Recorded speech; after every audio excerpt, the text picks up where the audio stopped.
Hello students, कैसे हैं आप सब। आई होप सब ठीक ही होंगे, बढ़िया मस्त।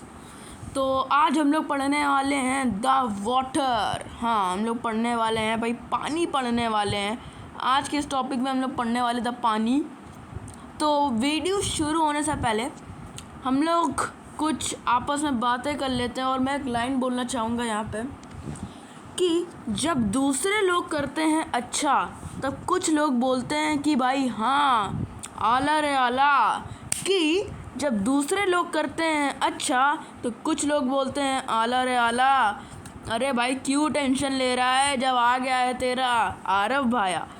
तो इसी इंटरेस्टिंग लाइन के साथ हम लोग पढ़ने वाले हैं द वाटर, इंटरेस्टिंग टॉपिक। तो शुरू करते हैं। इससे पहले आप कुछ अपने नोट्स के लिए नोटबुक या पेन ले आइए। ले आए आप लोग? चलिए हम लोग शुरू करते हैं लर्निंग आउटकम्स से। तो भाई लर्निंग आउटकम्स, जी हाँ, अब देखो लर्निंग आउटकम्स क्या होंगे भाई। अब लर्निंग आउटकम्स क्या हैं? तो लर्निंग आउटकम्स हैं सबसे पहले dissolution of salt in water. कि भाई अब सॉल्ट जब डिज़ोल्व होगा तब उसके बारे में जानेंगे, कैसे होगा, क्यों होगा। पहले तो इंट्रोडक्शन से स्टार्ट करेंगे, फिर उसके बाद ये आएगा। फिर water as a universal solvent, ये जानेंगे क्या कह रहा है, ये क्या है, इसका मतलब क्या है और क्यों है। डिसोल्यूशन ऑफ सॉल्ट वही है। सॉल्यूशन के बारे में जानेंगे क्या होता है। सस्पेंशन के बारे में जानेंगे। कोलोइड्स के बारे में जानेंगे। सॉल्यूशन के टाइप्स के बारे में जानेंगे हम लोग। और वाटर ऑफ क्रिस्टलाइजेशन, ये काफ़ी इंटरेस्टिंग टॉपिक है, इसके बारे में भी हम लोग जानेंगे। टाइप्स ऑफ सब्सटेंसेस के बारे में जानेंगे। And reaction with metals and metalloids with water. आपको दिख नहीं रहा होगा, दिखा देता हूँ। तो reaction of metal with metallic oxide with water. Hard and soft water के बारे में भी बात करेंगे कि हार्ड एंड भाई तुम्हारा सॉफ्ट वाटर जो है वो क्या होता है, मतलब क्या चीज़ें होती है इसमें। लिख देता हूँ यहाँ पे हार्ड एंड सॉफ्ट वाटर। ये भी एक पॉइंट है लर्निंग आउटकम्स का, सबसे नीचे होगा, दिख नहीं रहा होगा आपको। तो चलिए शुरू करते हैं। पहले इंट्रोडक्शन से शुरू करते हैं ताकि आपको थोड़ा बहुत इंट्रोडक्शन मिल जाए एज अ टाइप। तो इंट्रोडक्शन क्या कह रहा है भाई, water occur in 3 different form in nature. हाँ भाई, इंट्रोडक्शन ये है कि जो वाटर है वो 3 डिफरेंट फॉर्म में होता है नेचर के। अब पहला क्या फॉर्म है भाई, इन लिक्विड फॉर्म वाटर है, H2O भाई सब ने देखा होगा, सब हाथ मुंह सब धुलते हैं उससे, ठीक है। इन लिक्विड फॉर्म सब ने देखा होगा। It is present in the bodies, oceans, ठीक है, वाटर बॉडीज़ में प्रेजेंट होता है। जैसे कि यहाँ पे पानी दिख रहा है आपको नीला नीला, तो ये यहाँ पे प्रेजेंट होता है ये वाटर। अब देखेंगे सॉलिड फॉर्म आइस में होता है। It is found at the north and south pole in glaciers. तो आपने देखा होगा कि जो ग्लेशियर होते हैं, जैसे कि गंगोत्री ग्लेशियर्स का आप एग्जांपल ले सकते हो। वहाँ पे गंगा जी, हमारी जो नदी हैं गंगा जी, वहाँ से आती हैं। तो वहाँ पे वाटर बन रहा होता है, आइस के फॉर्म में होता है, मेल्ट होता है तो वाटर बन जाता है। यही नॉर्थ एंड साउथ पोल में यही सेम लॉजिक है।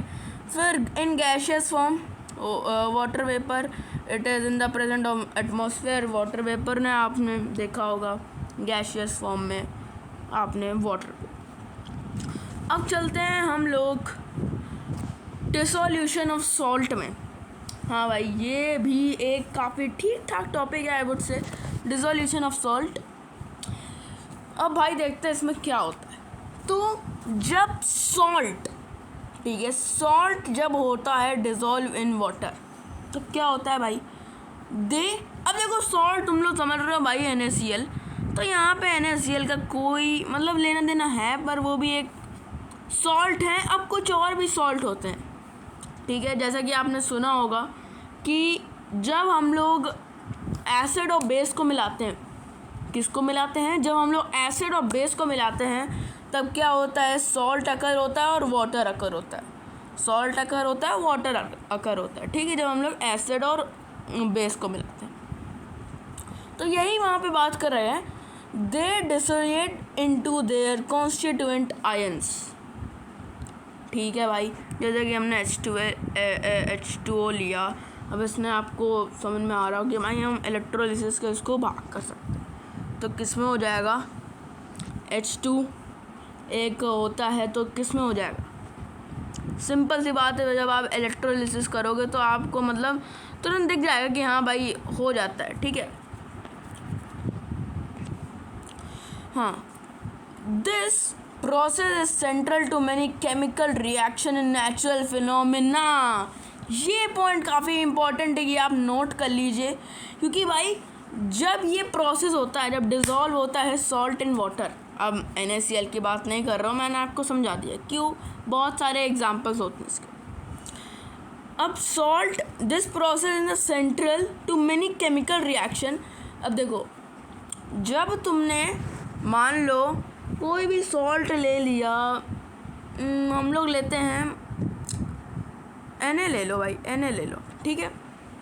Na को अगर हम रिएक्ट करेंगे H2O के साथ, मतलब जो हमारा पानी है उसके साथ अगर हमने रिएक्ट किया तो क्या बन जाता है? सबको पता है भाई, NaOH बन जाता है, जो कि काफ़ी हार्मफुल पदार्थ है हमारे लिए, और जो हमारी होती है वो निकल जाती है, ऑक्सीजन गैस बाहर हो जाती है।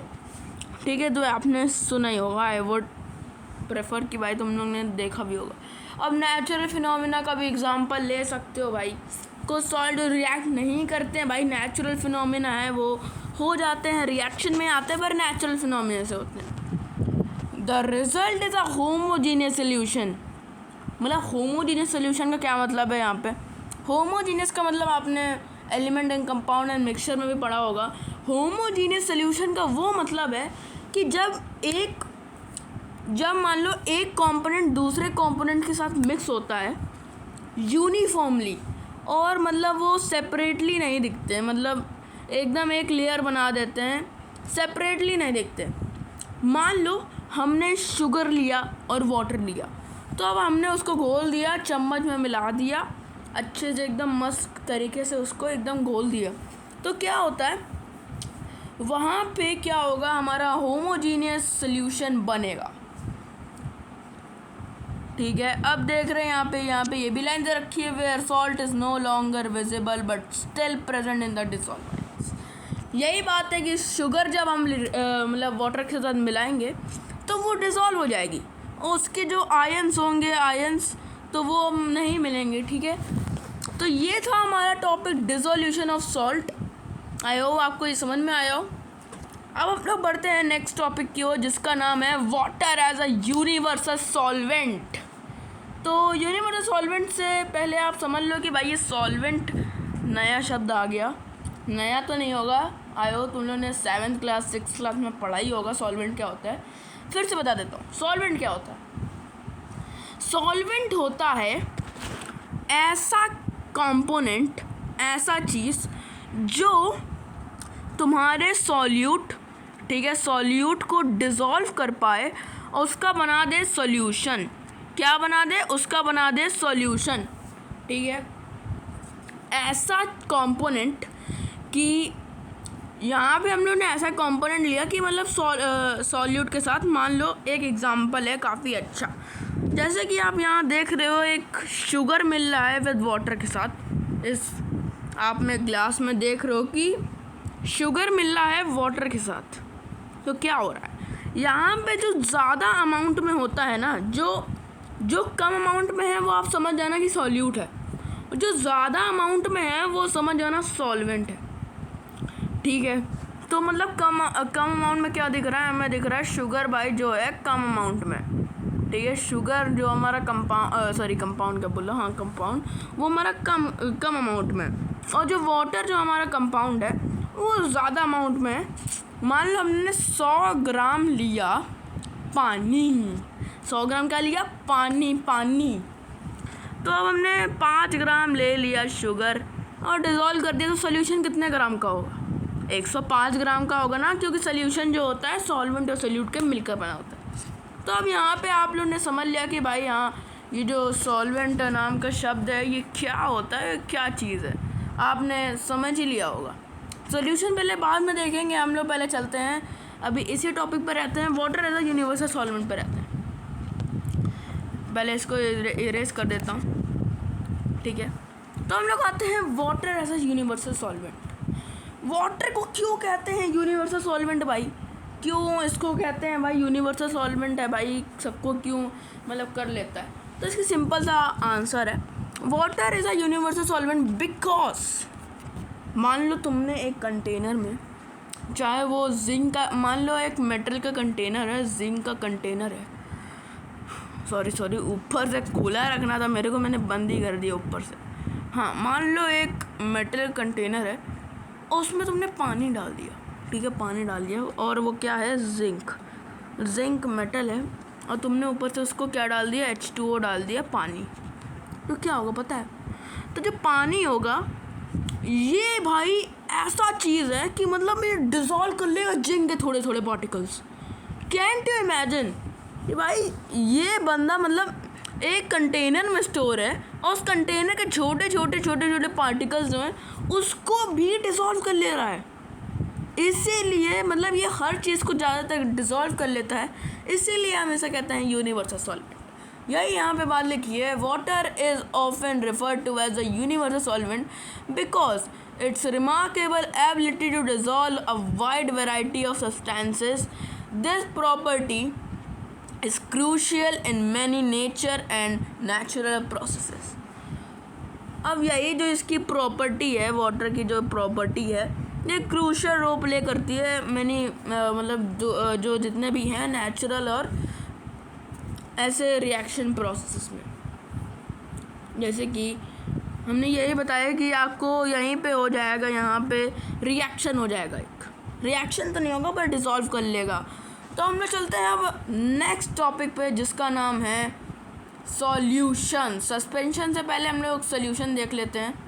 सॉल्यूशन क्या होते हैं ये तो मैं पहले ही बता चुका हूँ कि सॉल्यूशन वो होता है जब सॉल्यूट और सॉल्वेंट का मिक्सअप हो जाए और सॉल्वेंट जो हो बाहर ज़्यादा अमाउंट में हो तो उसे हम कह देते हैं सॉल्यूशंस। सॉल्यूशन के भी बहुत सारे पार्ट हैं, इसकी बहुत सारी कैरेक्टरिस्टिक्स हैं।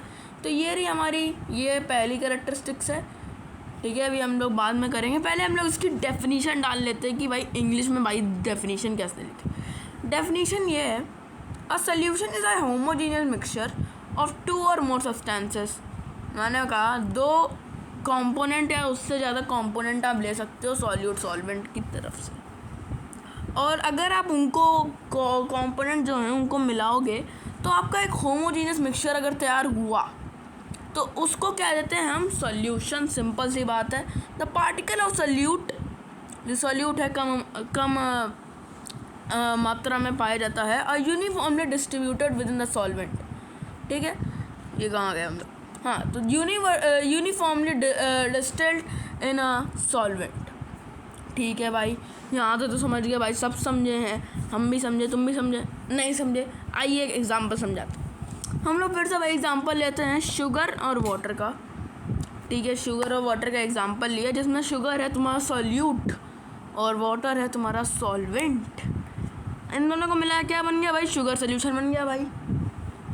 तो जब ये सॉल्यूट जो शुगर है उसके जो पार्टिकल्स हैं यूनिफॉर्मली डिस्ट्रीब्यूट हो जाएं, ये यूनिफॉर्मली डिस्ट्रीब्यूटेड बहुत कीवर्ड है इस डेफिनेशन का, विद इन द सॉल्वेंट, और एक होमोजीनियस मिक्सचर को जन्म दे दे, तब उसे कहते हैं हम सॉल्यूशन।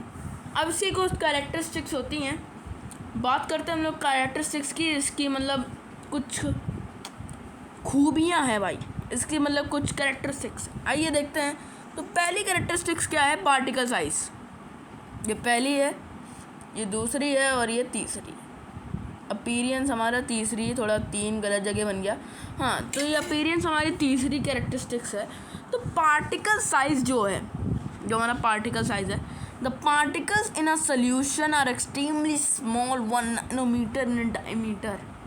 सॉल्यूशन के जो पार्टिकल्स होते हैं ना वो बहुत छोटे होते हैं, 1 नैनोमीटर के बराबर। Just can you imagine nanometre कितना होता है?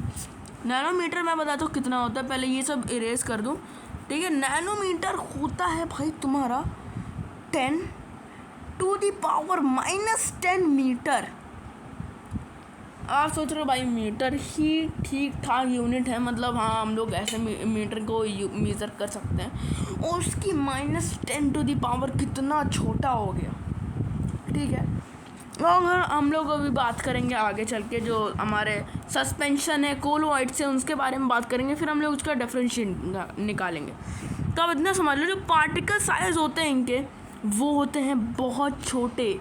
मान लो एक शुगर का पार्टिकल है तो कम से कम वो इतना ही होगा डिज़ोल्व करने के लिए, जो वाटर है उसके अंदर डिज़ोल्व होने के लिए वो इतना ही बड़ा होगा।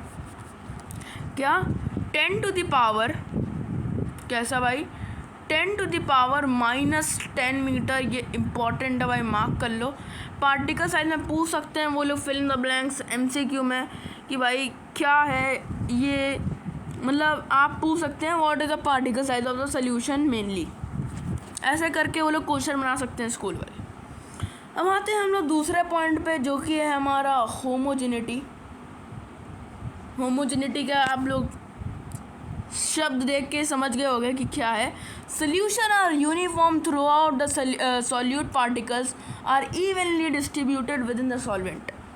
अब इस लाइन का अर्थ क्या है भाई, इस लाइन का ये अर्थ है कि जो सॉल्यूट होते हैं, जैसे कि मैंने बताया होमोजीनियस मिक्सचर, जब होमोजीनियस मिक्सचर बन जाए तब जो सॉल्यूशन होते हैं यूनिफॉर्मली होते हैं throughout the particle that are evenly distributed within the solvent. इसका क्या मतलब हुआ कि जो सॉल्यूशन है वो होमोजीनियस है, मतलब जो मान लो कि हमने फिर से वही एग्जांपल लेते हैं शुगर एंड वाटर का। इसमें क्या है, जो सॉल्यूट के पार्टिकल्स है जो कि हमारा शुगर है, उसके जो पार्टिकल हैं वो मतलब यूनिफॉर्मली जो है डिस्ट्रीब्यूट हो जाएंगे, मतलब वो एक लेयर में दिखेगा, वो मतलब पूरा डिज़ोल्व हो जाएगा। जैसे कि हमने कंटेनर लिया, उसमें हम लोगों ने शुगर डाल दिया, उसमें पानी डाला, तो क्या होगा, अभी जो शुगर जो पानी का घोल बन गया तो इसे हम कहते हैं शुगर सोल्यूशन। तो ये मतलब यूनिफॉर्मली आप देख रहे हो, मतलब दिखेगा नहीं, इसे कहते हैं होमोजीनियस मिक्सचर। ठीक है, अब ये वाला पॉइंट भी भाई समझ में आ गया। अब चलते हैं तीसरे पॉइंट पे, इसका अपीयरेंस कैसा है। Solutions are clear and transparent. ठीक है भाई, सॉल्यूशन क्या होते हैं, क्लियर होते हैं एंड ट्रांसपेरेंट होते हैं। ये भी काफ़ी एक इम्पॉर्टेंट पॉइंट है कि भाई जो सॉल्यूशन होता है वो हमारा काफ़ी क्लियर होता है और हमारा काफ़ी ट्रांसपेरेंट सा होता है। Solution are clear and transparent, particles do not settle down और द स्कैटर्ड लाइट। आप ये वाला पॉइंट काफ़ी ध्यान में रखिएगा कि सॉल्यूशन जो होते हैं ट्रांसपेरेंट होते हैं। ये भी पूछा जा सकता है एग्जाम्स में, सॉल्यूशन का अपीयरेंस बताइए, what is the appearance of the solutions, तो आप क्या लिखोगे, solutions are clear and transparent. Transparent क्यों है भाई, मतलब लाइट को पास क्यों कर देता है अपने से। इसका ये सिंपल सा अर्थ है कि हमने फिर से शुगर लिया, फिर से वाटर लिया, उन दोनों को मिलाया तो होमोजीनियस मिक्सचर बन गया भाई। हाँ भाई बन गया, होमोजीनियस मिक्सचर बन गया। तो ये जो होमोजीनियस मिक्सचर बन गया है, clear and transparent homogeneous mixture हमारा बन गया। तो जो होमोजीनियस मिक्सचर है इसका क्या मतलब है कि मतलब जो सॉल्यूट हैं सॉल्वेंट है वो यूनिफॉर्मली मिक्स हो जाते हैं, तो मतलब दिखते नहीं। ठीक है, मतलब एक लेयर में दिख जाते हैं तो आपको मतलब सेपरेटली नहीं दिखेंगे।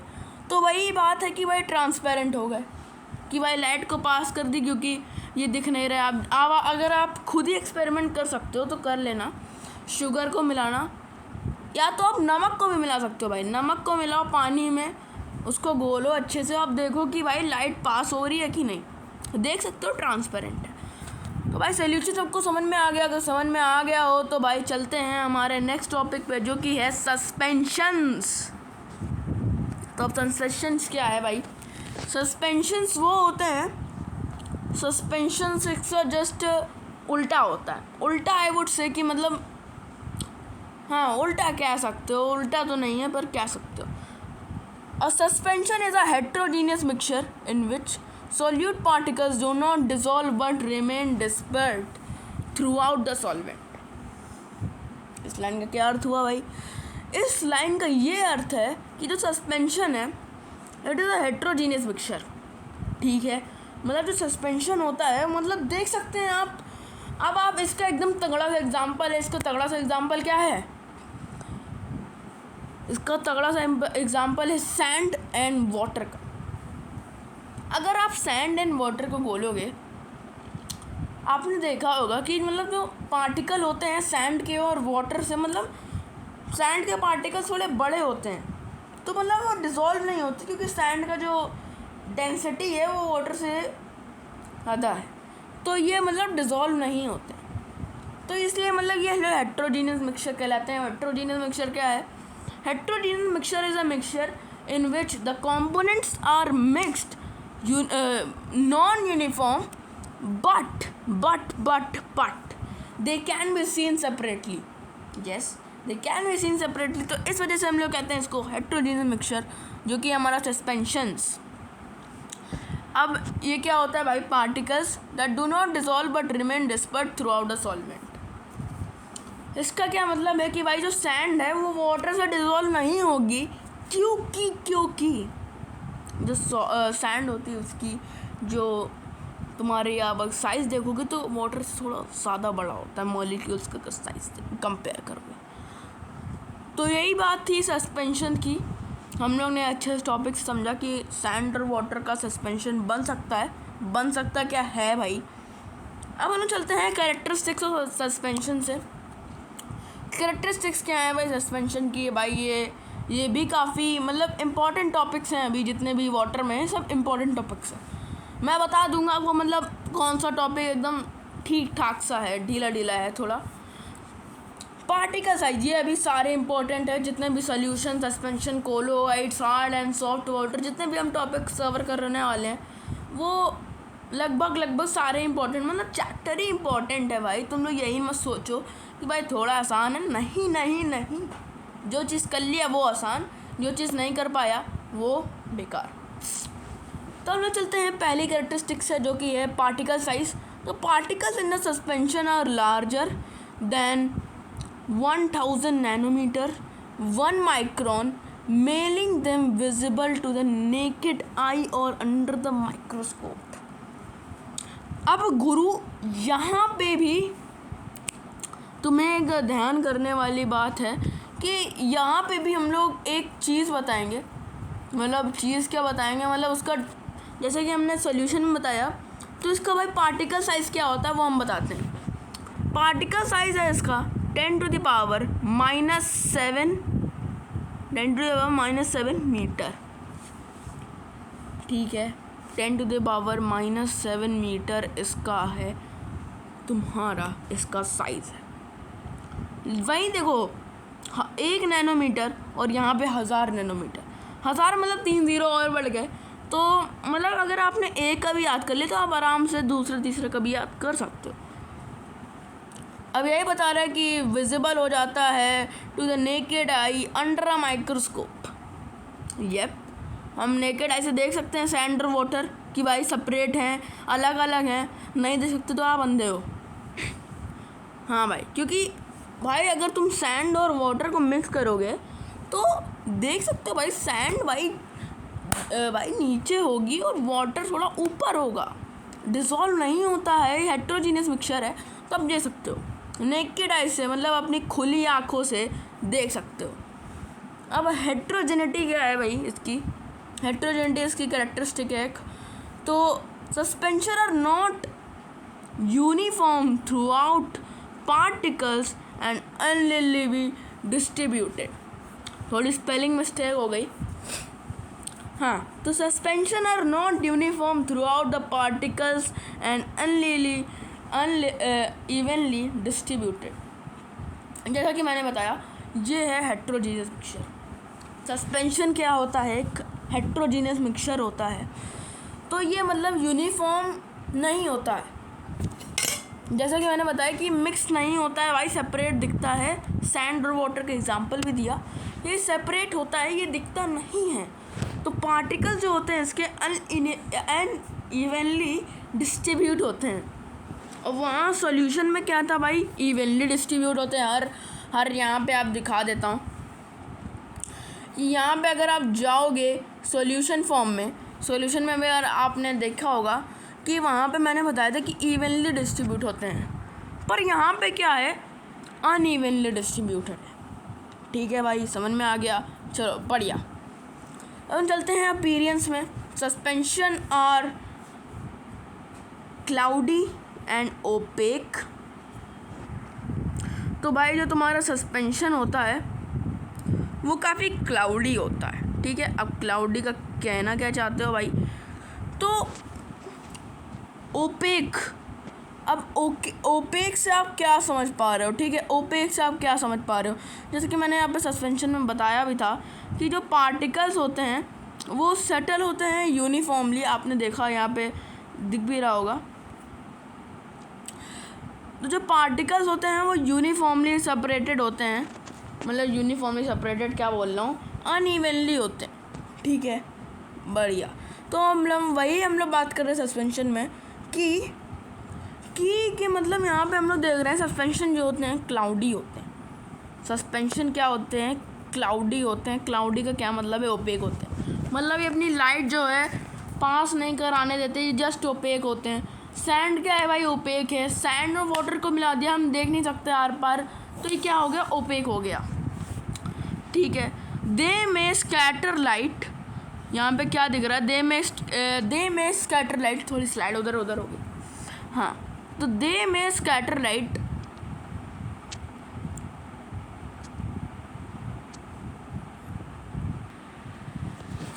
हाँ, तो यहाँ पे हम लोग देख रहे हैं कि जो सस्पेंशन होते हैं वो होते हैं ओपेक, लाइट नहीं पास कराने देते हम लोग की तरफ से, और स्कैटर करते हैं लाइक। ठीक है, इसको हम क्या बोलते हैं? Tyndall effect. इसकी स्पेलिंग क्या है भाई? ऊपर लिख देता हूँ, नीचे आपको शायद विजिबल ना हो, तो इसकी स्पेलिंग है टिंडाल इफेक्ट। की तो स्पेलिंग सबको आती है ना, सॉरी ए, हाँ वाई है ये, टिंडाल इफेक्ट इसका नाम है। ये होता है हॉट और जनरली नॉट ट्रांसपेरेंट, मतलब ओपेक है तो ट्रांसपेरेंट क्या है? सिंपल सी बात है। The solute particle will settle at a bottom of a container. Container की स्पेलिंग थोड़ी उधर उधर हो गई। तो मतलब जो सैंड है, सैंड को हमने वाटर में मिलाया तो क्या हुआ? जो सैंड जो होती है वो नीचे धंस गई।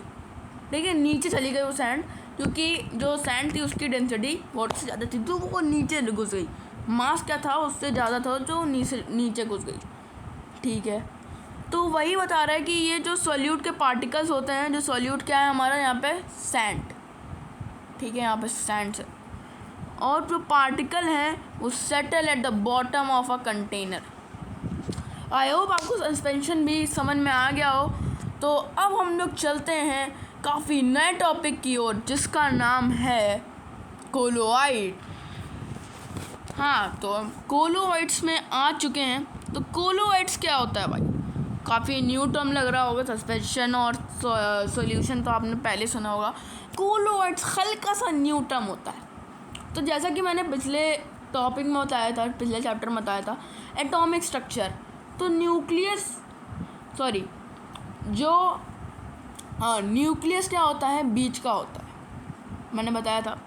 तो सिंपली इसमें भी आप लोग जान सकते हो कि जो कोलोइड्स है, कोलोइड्स ये बीच का है।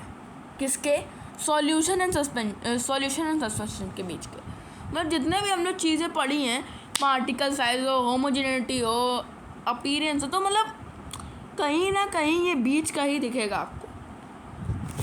तो अब हम लोग बढ़ते हैं कोलोइड्स की ओर। A colloid is a mixture where the solute particle are dispersed throughout the solvent but are not large enough to settle out. अब इस लाइन का मतलब क्या है? तो कोलोइड ऐसा हेट्रोजीनियस मिक्सचर है, ये समझ लेने, ये मतलब ट्रांसलूसेंट होता है। वो क्या था? सॉल्यूशन क्या था? ट्रांसपेरेंट था। ये जो तुम्हारा सस्पेंशन क्या है? ये तुम्हारा ओपेक है। और ये जो कोलोइड्स है ये तुम्हारा ट्रांसलूसेंट है। ट्रांसलूसेंट का मतलब क्या है? ये स्लाइटली करता है लाइट पास। ठीक है, स्लाइटली लाइट पास करता है। ट्रांसपेरेंट क्या करता था? पूरी लाइट पास कर देता है, जा भाई ले जा। तो ओपेक क्या करता है? बिल्कुल लाइट पास नहीं करता था, एकदम धंधा चलाता था अपना। ठीक है, तो the solute particles are dispersed throughout the solvent but are not enough to settle out. अब इसका काफ़ी एक अच्छा एग्जांपल है जो कि है मिल्क। तो मिल्क में आपने देखा होगा जो पार्टिकल होते हैं मिल्क के, वो मतलब मिल्क अगर आप वाटर को मिला दो, तब मैं बात कर रहा हूँ, मिल्क खाली नहीं। तो मिल्क क्या है, यहाँ सल्यूट है। तो मिल्क के पार्टिकल आपने देखे होंगे कि मतलब वो मतलब फैले होते हैं, ठीक है, सॉल्वेंट की ओर से पूरा फैले होते हैं, मतलब लार्ज होते हैं काफ़ी सेटल आउट होने के लिए, मतलब सैंड की तरीके होते हैं पर सेटल आउट हो जाते हैं अपने कैसे कैसे करके, ट्रांसलूसेंट होते हैं। तो अब हम चलते हैं नेक्स्ट लाइन की ओर, जो कि ये तो पूरी हमारी डेफिनेशन थी। Colloids appear homogeneous to naked eye. ये क्या दिख रहा है, colloids appear homogeneous to naked eye but they are actually heterogeneous as a microsolvent, heterogeneous at the microscopic level. मतलब जो हमने पानी और मिल्क को दिखा दिया, मतलब हमने मिला दिया उसको, तो क्या मतलब जो जैसे कि मतलब पानी और मिल्क को बनाते हैं, डेली लाइफ में भी होता है कई बार कि पानी लिया और मिल्क को मिला दिया, बहुत सारी चीज़ें होती हैं। एक तरीके का मिल्क को बढ़ाने के लिए हम लोग डाल देते हैं थोड़ा पानी, ताकि लगे कि हाँ भाई मिल्क ज़्यादा है, पर होता है प्योर मिल्क नहीं होता वो। तो वही कह रहे हैं कि colloid appear homogeneous naked eye but they are actually heterogeneous at the microscopic. जैसा कि मैंने कहा कि ये थोड़ा बीच का होता है, तो मतलब होमोजीनियस होता है कि मतलब हम नेकेड आई से देख भी सकते हैं। सॉल्यूशन क्या था, होमोजीनियस था, देख सकते हैं। सस्पेंशन क्या था, हेट्रोजीनियस था, हम लोग नहीं देख सकते हैं, हम लोग देख सकते हैं सेपरेटली। होमोजीनियस क्या था कि हम लोग नहीं देख सकते कि सेपरेटली है कि नहीं। पर ये बीच का है ना, तो भाई बीच की प्रॉपर्टी दिखाएगा, दोनों की प्रॉपर्टी है इसमें। होमोजीनियस जो है नेकेड आई से देख भी सकते हैं हम लोग, अगर देखेंगे अपनी खुली आँखों से, बंद आँखों से कभी मत देखना, देख ही नहीं पाओगे। इतना आपने तो विचार किया ही होगा, विचार के किया भी होगा बहुत सारे लोगों ने हमने यहाँ पे।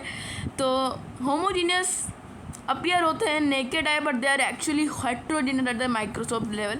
जैसा कि मैंने कहा कि भाई जो होमोजीनियस है वो हम लोग आँखों से देख सकते हैं, खुली आँखों से, पर जब हम लोग माइक्रोस्कोपिक लेवल पे जाते हैं ना, बहुत छोटे लेवल पे, बहुत मतलब इतने छोटे लेवल पे जाते हैं, तब जो होता है माइक्रोस्कोपिक लेवल, उसमें ये हेट्रोजीनियस दिखाता है, मतलब अलग अलग। हाँ भाई, मैं एक्चुअली हम लोग हेट्रोजीनियस ही मांग के चलते हैं इनको। अब कैरेक्टरिस्टिक्स क्या होती हैं कोलोइड्स की, पार्टिकल साइज पे आते हैं। The particle in colloid is a range between the 1 nanometre, थोड़ा टी लग रहा होगा, 1 नैनोमीटर एंड 1000 नैनोमीटर। अब इसका साइज़ क्या है भाई, जैसा कि मैंने उनका बताया, सोल्यूशन का साइज़ जो होता है वो होता है तुम्हारा 10⁻⁻10 मीटर। तब इसी में जो साइज़ होता है इसका वो होता है 10⁻⁻10 मीटर टू 10⁻⁻7 मीटर। बीच का होता है ना भाई, बीच की प्रॉपर्टी दिखाएगा, तो दोनों के बीच में जितना भी होता है वो कोलोइड्स का आ जाता है। रेंज इसकी यहीं तक होती है। अब अपीयरेंस क्या है, कोलोइड्स आर ऑफन मिल्की हैं थोड़े, ठीक है, ट्रांसलूसेंट होते हैं, but the particle are not settle on standing. वही मिल्क के अगर हमने पार्टिकल देखा तो थोड़े मिल्की होते हैं, बट देयर पार्टिकल्स, जो मिल्क के पार्टिकल होते हैं, जो मतलब सेटल नहीं होते, खड़े हैं तो भाई मतलब सेटल नहीं होंगे, इधर उधर मतलब फैलेंगे पूरे सॉल्वेंट में, पर सेटल नहीं होते अच्छे से। तो वही चीज़ है कि भाई पूरा ये लोग मतलब अपीयरेंस के बारे में बात कर रहे हैं कि भाई कोलोइड जो होता है मिल्की होता है, but the particle do not settle on the standing, मतलब फैले रहते हैं कभी सॉल्वेंट में, तो कभी मतलब सेटल नहीं होते, ठीक। तो यही हो रही है हमें लाइट स्कैटरिंग। अभी ये प्रॉपर्टी है कि लाइट स्कैटरिंग क्या प्रॉपर्टी है हमारी, तो हम लोगों ने सस्पेंशन में देखा कि भाई वो पूरे मिल्की नहीं होती, तो यहाँ पे कोलोइड्स में क्या मिल्की है। अब लाइट स्कैटरिंग प्रॉपर्टी आप देख सकते हो, लाइट स्कैटरिंग प्रॉपर्टी क्या बोल रहा है, लाइट स्कैटरिंग प्रॉपर्टी ये बोल रहा है कोलोइड एग्जिबिट इन टिंडल इफेक्ट। भाई जो इफेक्ट है टिंडल इफेक्ट, मैंने लिखा भी था, ये जो सस्पेंशन होते हैं वो भी टिंडल इफेक्ट पे होते हैं बेस। एग्जिबिट और ये जो कोलोइड्स भी होते हैं ये भी टिंडल इफेक्ट पे बेस होते हैं, जहाँ पे जो हमारा कि जहाँ पे लाइट जो होती है वो स्कैटर्ड होती है डिस्पर्स पार्टिकल। ठीक है, कि ये एक पॉइंट क्या कह रहा है, जहाँ पे जो लाइट होती है हमारी वो पूरी मतलब फैली हुई होती है। ठीक है, फैलने का मतलब क्या है भाई, ट्रांसलूसेंट है, स्लाइटली पास करता है लाइट को। तो ये मतलब फैला होता है, मतलब लाइट का जो होता है वो फैली हुई होती है इन सच कोलोइड्स में। तो आई होप ये तुमने कोलोइड्स की डेफिनेशन एंड कैरेक्टरिस्टिक्स समझ ली होंगी। तो हम लोग चलते हैं नेक्स्ट टॉपिक पे, जिसका नाम है, काफ़ी इंटरेस्टिंग टॉपिक है, आपका नाम ही खुद ही पता चल जाएगा। ये देखते हैं उसका नाम क्या है।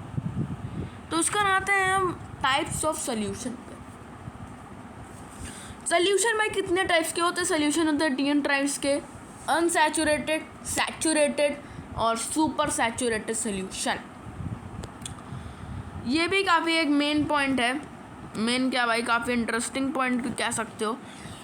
और अनसैचुरेटेड सोल्यूशन होता क्या है, फटाफट इसकी डेफिनेशन कॉपी करो भैया अपनी नोट्स। और अनसैचुरेटेड डेफिनेशन, अरे बहुत तेज़ी कर दिया एकदम। तो हाँ, अनसैचुरेटेड सोल्यूशन जो होता है, एक सोल्यूशन होता है जिसमें सॉल्वेंट होता है कि भाई हमने मतलब मान लो कि हमने चीनी में, चीनी क्या, पानी में हमने चीनी मिलाया। तो उसमें क्या बोला कि हम लोगों ने एक बार मिलाया। ठीक है, अब एक बार मिलाया, हम लोग पूछ रहे पानी से भाई ठीक है इनफ करें चीनी, तो नहीं कह रहा है, पानी कह रहा है कि भाई मेरे अंदर तुम और चीनी घोल सकते हो, मेरे अंदर और कैपेसिटी 1 ग्राम चीनी तुम और घोल लो, कोई दिक्कत नहीं मेरे को। जब ये सॉल्वेंट कहे, प्रैक्टिकली पॉसिबल नहीं है, पर जब तुम देखो कि हाँ भाई और चीनी घुल सकता है, तो वो कह सकते हो कि भाई तुम एक अनसैचुरेटेड सोल्यूशन हो नहीं, हाँ जो भी है। Dissolve more solute at a given temperature बड़ा इंपॉर्टेंट है।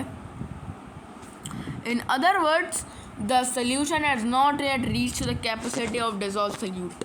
यही मैंने बताया कि जब आप पानी में शुगर घोलोगे तो मतलब एक बार घोल दिया, तब आप देख रहे हो कि भाई घुल तो गया है, अब एक और बार ट्राई करते हैं। तो वही जब एक बार तुमने किया और तुमने देखा कि हाँ भाई अब कैपेसिटी है कि नहीं सोल्यूशन में और घुलाने की नहीं, तो वो कह रहा है कि भाई 1 ग्राम और मिला सकते हो मेरे अंदर और अभी बची है unsaturated solution. Characteristics of unsaturated solution अब क्या है, the solvent can still dissolve additional amount of solute. मतलब जो कैरेक्टरिस्टिक्स क्या है, खूबी क्या है कि जो सॉल्वेंट है वो और अमाउंट ऑफ सोल्यूट डिसॉल्व कर सकता है। भाई मैंने बताया 1 ग्राम और कर सकता है चीनी को। No undissolve solute remain in the solution. इसका क्या मतलब है, कोई भी मतलब अनडिसॉल्व सोल्यूट नहीं रहता है। जब तुम्हारा पूरा सोल्यूट जो तुम्हारा चीनी है पानी में पूरा घुल चुका है, ठीक है, पानी में तुम्हारा पूरा घुल गया है, वो अब नहीं निकल सकता, मतलब वो डिसॉल्व है, अब पूरा नहीं अनडिसॉल्व, अब तुम्हारा पूरा अनडिसॉल्व। हाँ, तो वो पूरा मतलब जो सोल्यूशन है, सॉरी कहाँ हम लोग कोलोइड्स की स्लाइड में आगे चले, उधर से। हाँ, तो जो अनडिसॉल्व सोल्यूट होता है रिमेन इन सोल्यूशन। जो अनडिसॉल्व हमारा सोल्यूट है वो अब मतलब हमने पानी में चीनी घुलाया, अब घोला तो हमने देखा कि भाई घुल चुका है, अब जो चीनी है अब वो हमें दिख नहीं रही कि हाँ भाई अभी घुली नहीं है, हमें और घुलाना है, तब उस सोल्यूशन को कहते हैं हम लोग अनसैचुरेटेड सोल्यूशन। ये उसकी 2 कैरेक्टरिस्टिक्स हैं, आप लोग लिख लीजिएगा नोटबुक में, मैं समझा दिया, लिखने की कोई ज़रूरत है नहीं इसको। तो हम लोग चलते हैं नेक्स्ट सोल्यूशन पे, जिसका नाम है सैचुरेटेड सोल्यूशन। अब भाई सैचुरेटेड सोल्यूशन क्या है, a saturated solution is a solution in which the solvent has dissolve as much as solution. तो मतलब ये क्या कह रहा है कि जो सैचुरेटेड सोल्यूशन है कि मतलब हमने पानी में फिर से चीनी घुलाया, हम लोग पानी चीनी का इसलिए क्यों एग्जाम्पल ले, क्योंकि वो बहुत बेसिक एग्जाम्पल है। हम लोग फिर से लेते हैं, पानी लिया, चीनी लिया, हम लोग घोल दिया मस्त जम। तो सैचुरेटेड सोल्यूशन बनेगा कब, जब हमने 1 बार मिलाया, 2 बार मिलाया, 3 बार मिलाया, मिलाते चले गए, घोलते चले गए, मतलब घुल गया वो। अब कह रहा है भाई मत घोल, ज़्यादा हो गया, थोड़ी लिमिट में रहो बेटा, तुम ज़्यादा क्रॉस कर चुके हो, अभी एक मारेंगे तुम्हें सारा डिस्ट्रैक्शन निकल जाएगा। तो वही ये कह रहा है कि तुम अभी चैटिंग कर रहे हो ना, तो तुम्हारा सारा डिस्ट्रैक्शन निकल जाएगा, एक मारूंगा। हाँ, तो वही कह रहा हूँ कि सैचुरेटेड सोल्यूशन वही है कि मतलब जब तुम घुलाते चले गए तुम एकदम उसको एकदम घोल रहे हो अच्छे से, पानी और चीनी को, तो पानी और चीनी एकदम घुल गया। अब एक टाइम आया कि भाई अब बस करो, अब हो गया, अब लिमिट तुम क्रॉस कर चुके हो, तब उसे हम कहते हैं सैचुरेटेड सोल्यूशन। काफ़ी बेसिक एग्जांपल समझाया है। Solvent and dissolve as much solute as in at a particular temperature. हाँ भाई, पर्टिकुलर टेम्परेचर भाई बहुत इंपॉर्टेंट पॉइंट है, ये याद कर लेना, अपने माइंड में फिट कर लेना भाई, पर्टिकुलर टेम्परेचर। ये डेफिनेशन हो गई। वहाँ पे characteristics of saturated solution, 2 characteristics हैं भाई। क्या है? The solution it maximum capacity of dissolving solute. वही पानी चीनी में घोल गया तो भाई मैक्सिमम कैपेसिटी हो गई, अब इससे आगे सोल्यूट घुल नहीं सकता है, तो ये हमारा हो गया saturated solution. Adding more solute result in excess solute settling at the bottom of the container. वही हमने देखा कि मतलब हम अब वो भाई घुल गया, अब नहीं घुलेगा, अब इससे ज़्यादा नहीं घुलेगा, हम फिर से मिला दिया। बताएं क्या करेगा वो सोल्यूशन? वो तुम्हें कान के नीचे लगाएगा। क्यों कान के नीचे लगाएगा? कि जो सोल्यूट है, मतलब चीनी जो है, वो घुलेगी नहीं भाई। क्यों घोल रहा है भाई? क्या मतलब है घोलने का? ज़्यादा डायबिटीज़ करनी है तो बताओ भाई, इतनी चीनी खिला दें, 1 किलो चीनी खिला दें तुम्हें डायबिटीज़। हाँ, तो वही मैं कह रहा हूँ कि adding more solute result in excess solute settling at the bottom of the container. यही कि मतलब अगर हम लोगों ने चीनी और घुलाया, हम लोग देख रहे हैं कि भाई हाँ घुल चुका है, और घुला दिया ज़बरदस्ती और घुला दिया, तो क्या होगा? वो बॉटम पे ही चला जाएगा, वो अब और सहन नहीं करेगा, वो बॉटम पे चला जाएगा। अब चलते हैं सुपर सैचुरेटेड सोल्यूशन। ये काफ़ी इंटरेस्टिंग पॉइंट है, सुपर सैचुरेटेड सोल्यूशन भाई मेन सोल्यूशन है ये। और super saturated solution contain more solute than in it can normally hold at a given temperature। ये काफ़ी इसकी डेफिनेशन है। अब इसका सुपर सैचुरेटेड सोल्यूशन होता क्या है? ये एक टाइप का सैचुरेटेड सोल्यूशन है, पर जो इसमें सॉल्यूट होता है, मान लो अब हमने लिया एक डिफरेंट सब्सटेंस, हम बार चीनी या पानी ले ले, अब हमने लिया सोडियम एसीटेट। इसका फॉर्मूला आपको याद करने की ज़रूरत है नहीं, वैसे होता है CH3COO। तो इसका मतलब आपको फॉर्मूला याद करने की ज़रूरत नहीं है, तो ऐसे ही लिख दिया। अभी ये फॉर्मूला आपको याद करना नहीं, अभी आपको हायर क्लास में याद करना। तो हाँ, सोडियम एसीटेट को अगर हमने मिलाया पानी से, बताया क्या होगा? तो अब एक टाइम पे हम लोग ने जब चीनी को पानी में घुलाया, अब एक फॉर्मूला आप लोग याद कर लो यहाँ से। फॉर्मूले का नाम क्या है कि जब तुम टेम्परेचर बढ़ाओगे तब उसकी सॉल्युबिलिटी बढ़ेगी। सॉल्युबिलिटी क्या है? जो मतलब होल्ड कर सके सोल्यूशन, तुम्हारा सॉल्वेंट, वही हो तुम्हारा सॉल्युबिलिटी है। जब तुम टेम्परेचर बढ़ाओगे सॉल्युबिलिटी अपने आप बढ़ेगी। मान लो हमने 25 से 50 कर दिया टेम्परेचर, तो सॉल्युबिलिटी भी मतलब जैसे कि हमने चीनी घुल नहीं रही भाई, हम क्या करें? अब चीनी घुल नहीं रही, हमें और डायबिटीज़ करवानी, हमें और अपने आप पे अपने कुल्हाड़ी मारने, तो हम क्या करें? अब क्या करो? तुम गर्म पानी करो, पानी गर्म करो, तो उससे क्या होगा? पानी के जो मॉलिक्यूल्स होंगे वो और पास आएंगे। पढ़ा है, जब बॉइलिंग करते हैं हम लोग, बॉइलिंग करते हैं, तब जो पानी होता है वो आसपास आने, पानी के जो मॉलिक्यूल्स हैं वो पास आने लगते हैं। बॉयल करने पे क्या होता है? पानी गैसेस फॉर्म में लगभग बनने लगते हैं, तो उसके पार्टिकल्स जो होते हैं, सॉरी गैसेस क्या बोल रहा हूँ, गैसेस नहीं, सॉरी पानी हल्का सा सॉलिड फॉर्म में आने लगता है। सॉलिड में क्या होता है, एकदम क्लोजली पैक होते हैं ना, तो वही आने लगते हैं, पास पास आने। तो वही मैं कह रहा हूँ कि जब पार्टिकल्स आ जाएंगे वाटर के पास पास, तब तुम डाल सकते हो और नमक और चीनी, ताकि और घुले और हमें और अपने पैर पे कुल्हाड़ी मारने का एक और मौका मिल सके। अब हम लोग आते हैं characteristics of super saturated solution. भाई सुपर सैचुरेटेड क्या खूबी है भाई, क्या है? Solution contain more dissolve solute than a saturated solution at the same temperature. Definition भी कह सकते हो, पर ये खूबी है एक तरीके से। जो सॉल्यूशन अपने अंदर सॉल्यूट डिजॉल्व कर सके ज़्यादा से ज़्यादा देन अ सैचुरेटेड सोल्यूशन, उसको कहते हैं हम लोग सुपर सैचुरेटेड। तभी इसका नाम है सुपर। सबसे सैचुरेटेड के भी ऊपर, ठीक है। It is unstable and any disturbance like shaking or adding some crystal at a solute can cause excess solute to the precipitator. अब वही मैंने कहा कि जो CH3COOO ये है कि भाई ये भी फॉर्मूला नहीं पूरा कंप्लीट नहीं किया, आगे बताऊंगा। तो सोडियम एसिडेट को हमने लिया, पानी के साथ घुलाया, तो अब हमने उसका टेम्परेचर क्या किया, बढ़ाया। टेम्परेचर बढ़ाया, कितना बढ़ाया, 50 कर दिया। 25 से किया 50, तो सॉल्युबिलिटी क्या हुई, 25 से 50 हो गई।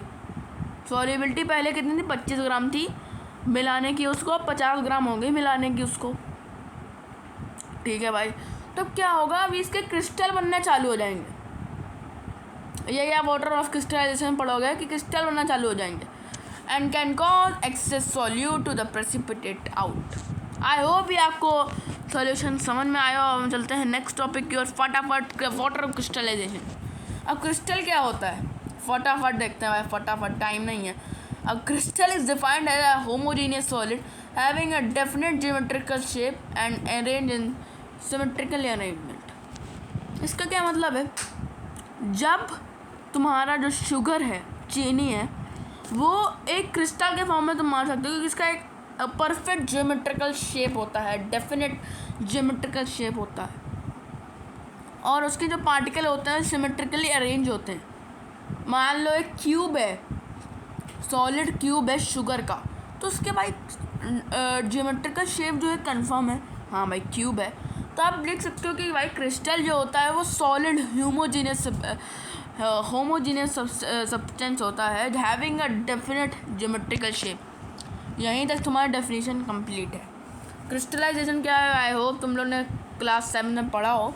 Crystallisation is the process that involve the separation of crystal of a substance from it hot super saturated solution by cooling it is known as crystallisation. जब तुम क्या करोगे, सेपरेट करोगे किसको, क्रिस्टल को from a hot super saturated. भाई मैंने समझाया सुपर सैचुरेटेड सोल्यूशन में कि जब तुम उसका क्रिस्टल बना लोगे from a hot super saturated, जब तुम टेम्परेचर आगे करोगे, सॉल्युबिलिटी बढ़ेगी, तब तुम क्रिस्टल निकाल सकोगे from a hot super saturated solution by cooling. अब उसको बाद में कूल कर सको, तब उसे कहते हैं हम लोग क्रिस्टलाइजेशन। आई होप तुम लोगों को समझ में आ गया हो, समझ में आ गया। चलिए आगे बढ़ते हैं water of crystallisation. The fixed number of water molecules that are an integral part of an crystalline structure of the certain compounds are called water of crystallization। इसका मतलब क्या है, जब कोई वाटर मॉलिक्यूल फिक्स्ड नंबर में हो, जब कोई वाटर मॉलिक्यूल और उसका इंटीग्रल पार्ट क्रिस्टलाइन स्ट्रक्चर पे सर्टेन कंपाउंड में हो जाए, तब उसे कहते हैं वाटर ऑफ क्रिस्टलाइजेशन। कुछ समझ में नहीं आया, पता है तुम लोग कुछ समझ में नहीं आएगा, चलो फिर से बताता हूँ। इसका मतलब क्या है भाई, जब तुम्हारा पानी है उसके फिक्स्ड नंबर पे वाटर मॉलिक्यूल्स तुमने ले लिए हैं, ठीक है, पानी के तुमने वाटर मॉलिक्यूल ले लिए। अब जो इंटीग्रल पार्ट है उसका इंटीग्रल, तब जो क्रिस्टलाइन स्ट्रक्चर है, मतलब जो ये हमने क्यूब लिया था, क्यूब क्या बना रहा हूँ भाई, मैच चल रही है इधर, हाँ। तो जब हमने सॉलिड क्यूब लिया था किसका, चीनी का, तो ये जो क्रिस्टलाइन स्ट्रक्चर है इसका, और तब ये जो चीनी है जब वाटर के साथ मिलेगी तब तुम्हारे कुछ कंपाउंड बनेंगे, उसी को हम प्रोसेस को कहते हैं वाटर ऑफ क्रिस्टलाइजेशन। तो समझ में आ गया। अब हम लोग आगे बढ़ते हैं नेक्स्ट टॉपिक पे। अब पढ़ते हैं कि भाई हाइग्रोस्कोपिक सब्सटेंस क्या होता है, एनहाइड्रोस सब्सटेंस क्या होता है, एनहाइड्रेटेड सब्सटेंस क्या होता है। तो इसकी सिंपल से मैं भी डेफिनेशन याद कर लो, बाद में पढ़ोगे। Substance that absorb water vapour from the atmosphere without dissolving it. ठीक है भाई, substance that can absorb water vapour from the atmosphere without dissolving in it. मतलब कि जो ऐसा सब्सटेंस है, कोई भी एक कंपोनेंट है, कोई भी एक सब्सटेंस है, अपने अंदर वाटर को खींच लेता है, वाटर वेपर को खींच लेता है एटमॉस्फेयर के थ्रू। वाटर वेपर खींच लेता है एटमॉस्फेयर के थ्रू और बिना डिज़ोल्व हुए उसमें, तब उस सब्सटेंस को हम लोग कहते हैं हाइग्रोस्कोपिक सब्सटेंस। अब हम लोग आते हैं एनिनोड्राइव सब्सटेंस में। क्या होता है भाई, ये क्या होता है? Substances that do not contain water of crystallization are known as anhydrous substance.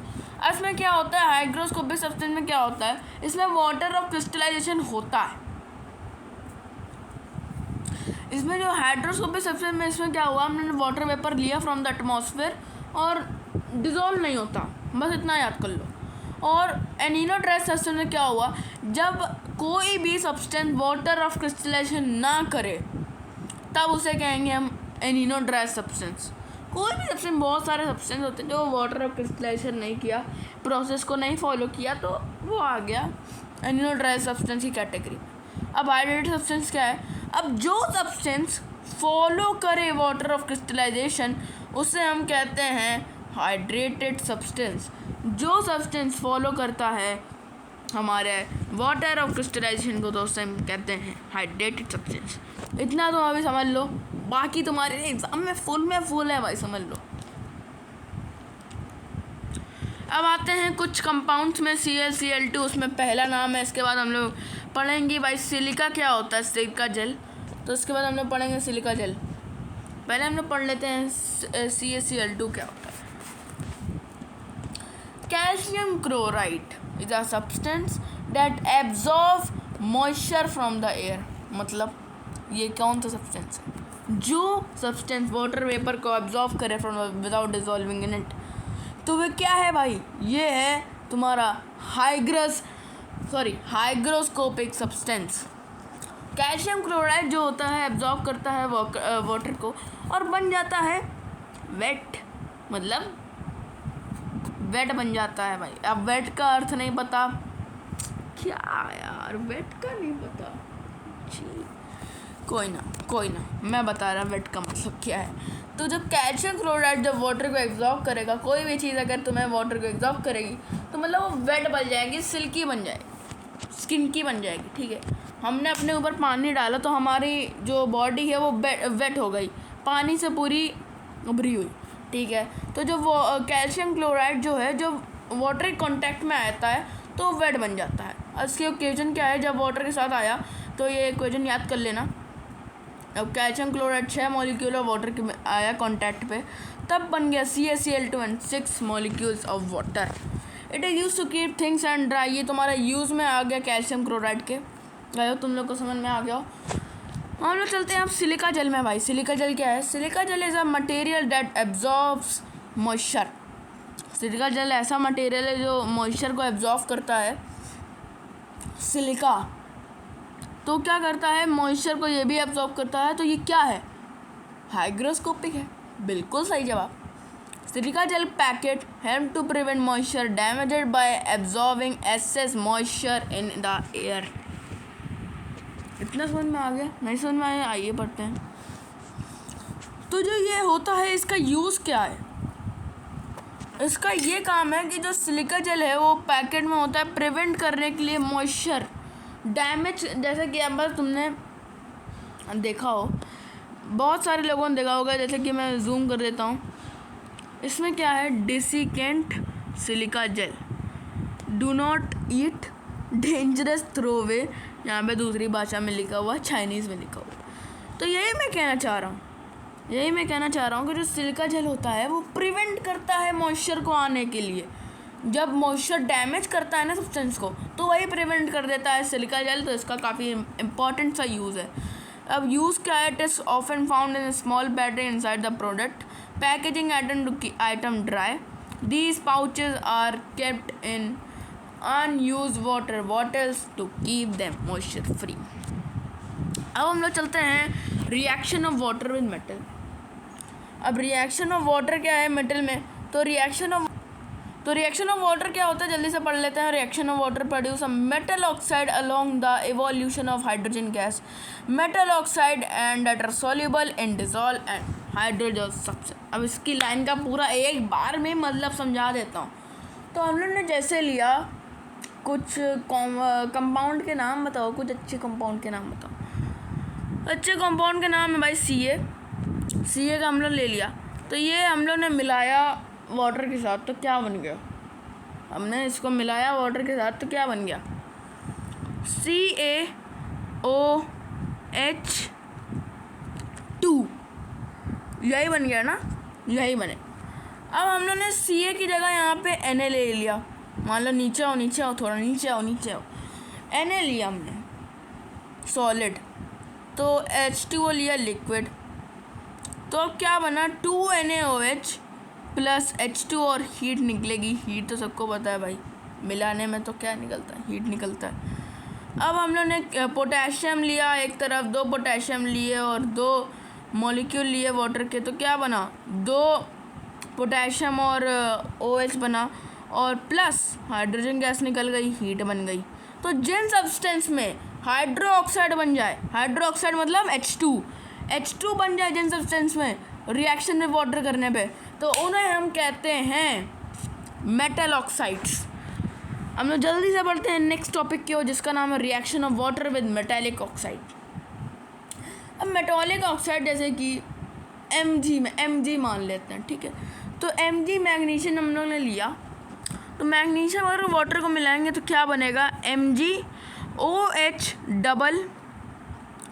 Double बनेगा और प्लस तुम्हारी हाइड्रोजन गैस छूमंतर निकल जाएगी। यही इक्वेशन में कुछ दिया रखा है। अब हम लोगों ने जैसे कि देखा कि जो ये reaction of water with metallic oxide है, इसमें क्या होता है? हम ऑक्साइड से मिलाते हैं, मतलब कि कैल्शियम ऑक्साइड से वाटर को मिला दिया, सोडियम ऑक्साइड को वाटर से मिला दिया, मैग्नीशियम ऑक्साइड से वाटर को मिला दिया। क्या बना? CaOH, तो वही बनेगा, ठीक है। अगर मैग्नीशियम को मिलाएंगे, अगर हम लोग मैग्नीशियम ऑक्साइड को प्लस वाटर से करेंगे तो ये बन जाएगा Mg ब्रैकेट में OH बाहर 2, ठीक है, समझ में आ गया। अब हम चलते हैं हमारा लास्ट टॉपिक की ओर, जिसका नाम है hard water and soft water. Types of hard water देखेंगे, सॉफ्ट वाटर देखेंगे, ठीक है। देखो हम लोग टाइप्स ऑफ हार्ड वाटर देखेंगे, परमानेंट हार्डनेस, तो हम लोग ये देखेंगे। पहले हम लोग पीछे रहते, थोड़ा पीछे आओ। इसकी डेफिनेशन क्या है हम लोग बाद में पढ़ेंगे, पहले डेफिनेशन देख लो। Water that exist non lather easily with soap is called hard water. Lather क्या मतलब, सोप क्या मतलब, कुछ समझ में नहीं आ रहा भाई, भगवान चक्कर आ गया, कुछ समझ में नहीं आया भाई, क्या हो रहा है, झंझनाहट हो रही थोड़ी। तो वाटर जो लेदर ना बना, आपने सुना होगा कि भाई ये जो साबुन है इसका मतलब फोम नहीं निकल रहा अच्छे से, लेदर नहीं बन रहा। तो मतलब वो वाटर क्या है? जब वो वाटर है, सोप में क्वालिटी गंदी नहीं है। वाटर में जब तुम्हारे वाटर में कुछ कंपाउंड्स होते हैं, जैसे उनका नाम है सल्फेट्स। उनका क्या नाम है? सल्फेट्स, ठीक है, अभी बता रहा हूँ। सल्फेट्स इनका नाम है, जिनका नाम सल्फेट्स है।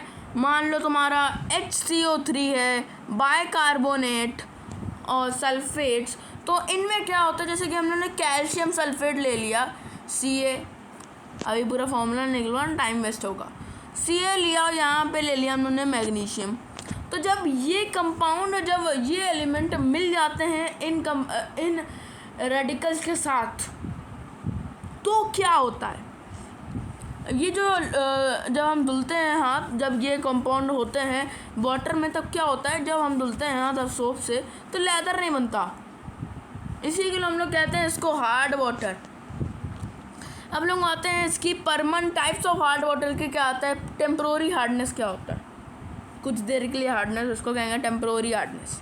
यहाँ पे भी इक्वेशन भी दे रखी है, अब इक्वेशन को हम लोग बाद में पढ़ेंगे, पहले कर लेते हैं टेम्प्रोरी हार्डनेस की क्या है डेफिनेशन।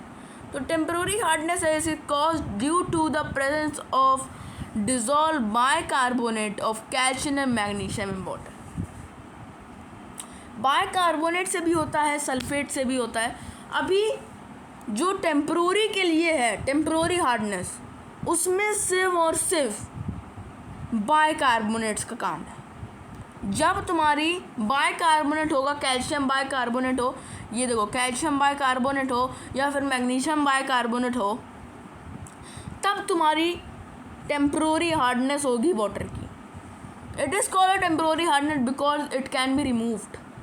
हम लोग इसे रिमूव कर सकते हैं क्योंकि ये टेम्प्रोरी हार्डनेस है, इसे हम रिमूव कर सकते हैं। बाइकार्बोनेट को हम लोग बॉयल कर सकते हैं, रिमूव कर सकते हैं व्हेन वाटर इज़ बॉइल्ड। देखो मैंने कहा इसको हम लोग बॉयल कर सकते हैं। जब वाटर को हम लोग बॉयल करेंगे तो अब ये जो कंपोनेंट होते हैं हीट के साथ कांटेक्ट में आते हैं। तो मान लो जैसे कि ये जो कैल्शियम बाइकार्बोनेट है हीट के साथ कांटेक्ट में आया तो कैल्शियम ऑक्साइड बना देगा। अब कैल्शियम ऑक्साइड इतना हार्मफुल नहीं होता है, तो मैं भी कह रहा हूँ कैल्शियम ऑक्साइड बना देगा, वाटर बना देगा, CO2 बना देगा, ठीक है। The soluble bicarbonate of calcium and magnesium are converted into insoluble carbonate.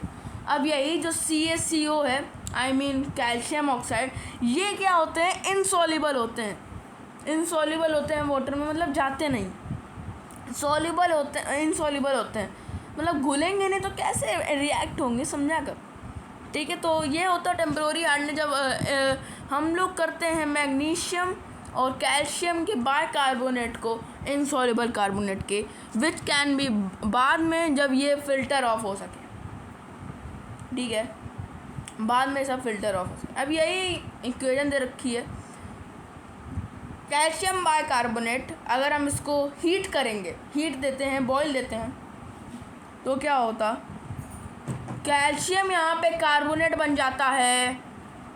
हाँ, जब हम लोग कैल्शियम बाइकार्बोनेट को हीट देते हैं तब वो कन्वर्ट हो जाता है कैल्शियम कार्बोनेट में।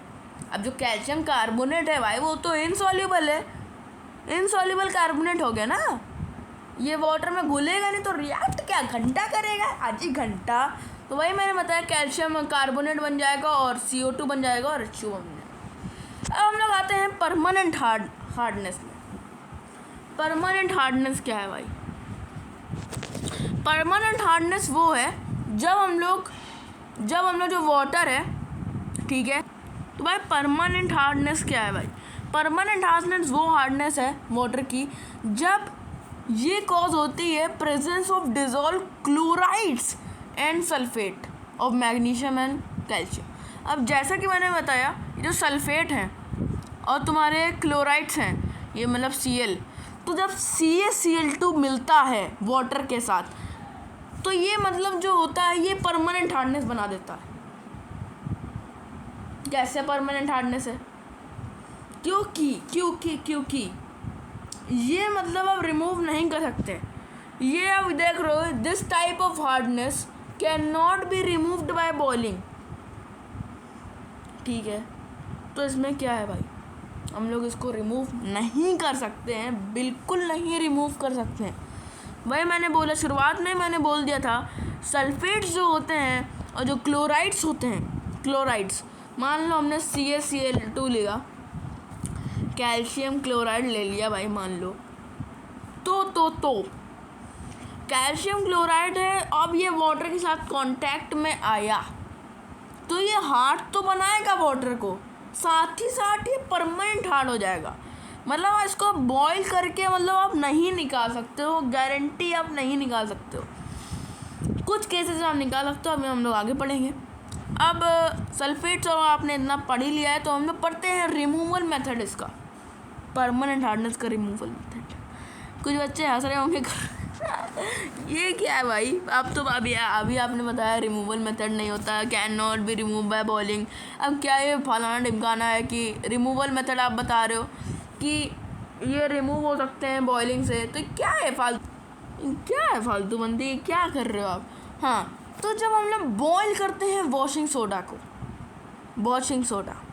सोडियम कार्बोनेट, समझना मेरी बात, जब हम लोग सोडियम कार्बोनेट को बॉयल करते हैं तब जो सोडियम कार्बोनेट है वो जब वाटर कांटेक्ट में आएगा ना, तब बवाल नहीं मचा पाएगा, क्योंकि ये इसके जो रिमूवल मेथड है इतने आपको काम तो नहीं आएंगे, पर आप परमानेंट हार्डनेस इतना मतलब दिमाग में भर लो, फिट कर लो इसकी डेफिनेशन क्या है। इतना आप कर लोगे ना परमानेंट हार्डनेस, सारे टॉपिक्स क्लियर हो जाएंगे। अब हम इससे कुछ रिमूवल मेथड देखते हैं। रिमूवल मेथड क्या है? Boiled with washing soda, sodium carbonate, इसके कुछ बॉइलिंग होते हैं। तो ये होता है सोडियम कार्बोनेट, जब हम लोग वॉशिंग सोडा को बॉयल करते हैं तब ये जो परमानेंट हार्डनेस है कम्प्लीटली रिमूव हो जाती है। जब पास करते हैं हम लोग इसको, जब पास करते हैं कॉलम को आयन एक्सचेंज में, ये इम्पॉर्टेंट है भाई रिमूवल मेथड, ये काफ़ी इम्पॉर्टेंट, काफ़ी एग्जाम्स में पूछा जा चुका है कि कैसे हम लोग को जो हम लोग का आयन एक्सचेंज रिमूवल मेथड है वो कैसे होता है। मान लो हमने एक कॉलम लिया, उसमें क्या रखा है, रेजाइन्स एंड जीलोइड्स। तो अभी आप इतना समझो कि रेजाइन्स एंड जीलोइड्स है ना, तो जब हम लोग, अब ये जीलोइड्स का क्या मतलब है? कुछ नया टर्म आ रहा है। जीलोइड्स का क्या मतलब है?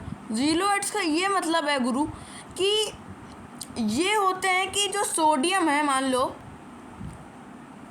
तो हम लोगों ने यहाँ देखा था कि हार्ड वाटर में हमने क्या देखा कि जो टेम्प्रोरी हार्डनेस, तो अभी हमने देखा कि हार्ड वाटर दो टाइप्स होते हैं, परमानेंट हार्डनेस, टेम्प्रोरी हार्डनेस। हम लोग खाते हैं इसके रिमूवल मेथड है। तो हमने पहला देखा कि boiled with washing soda, sodium carbonate को जब हम बॉयल करते हैं तो अब ये रिमूवल हो जाता है। और जब हम लोग पास करते हैं कॉलम आयन एक्सचेंज जीलोइड्स काफ़ी कंफ्यूजिंग है, क्योंकि ये जो होता है ये हेल्प करता है वाटर करने में, वाटर को प्यूरीफाई करने में काम आता है। अभी आप इतना समझ लो कि जीलोइड एक चीज़ है, कंपोनेंट है जो वाटर को प्यूरीफाई करने में काम आता है। इसकी सिलिकॉन एल्यूमिनियम की जो एलिमेंट्स होते हैं वो वाटर को प्यूरीफाई करने में काम आते हैं। तो ये रही हमारी इक्वेशन परमानेंट हार्डनेस की। MgCl2 जो हम लोग ने लिया, मैग्नीशियम क्लोराइड लिया, प्लस Na2Cl3। अब इसको हमने क्या लिया? वॉशिंग सोडा, सोडियम कार्बोनेट लिया। तो ये क्या बनाएगा? ये बनाएगा, थोड़ी आपको इक्वेशन थोड़ी समझ में नहीं आ रही होगी, तो जो Mg होता है मैग्नीशियम, आपको मैग्नीशियम Cl2, वो जब रिएक्ट करता है Na, अभी आप इतना देख लो क्योंकि मैंने पूरा इक्वेशन नहीं बनाया। NaCO3 से जब रिएक्ट करता है, मैग्नीशियम क्लोराइड सोडियम कार्बोनेट से जब रिएक्ट करा तब बना magnesium carbonate plus plus plus NaCl, plus क्या बन गया? नमक। तो हमारी सिंपल सी इक्वेशन थी। आई होप आपको ये चैप्टर वाटर समझ में आया होगा। तो लाइक शेयर सब्सक्राइब भूल मत जाना करने, तो आप देखोगे काफ़ी इंटरेस्टिंग टॉपिक्स और मैं लाऊंगा आपके लिए। अभी क्लैप कर लो, like share subscribe with the silent toppers. Take care and bye bye. मिलेंगे हम लोग आपको नेक्स्ट वीडियो पे, तब तक चलते हैं, दुआओं में याद रखिएगा।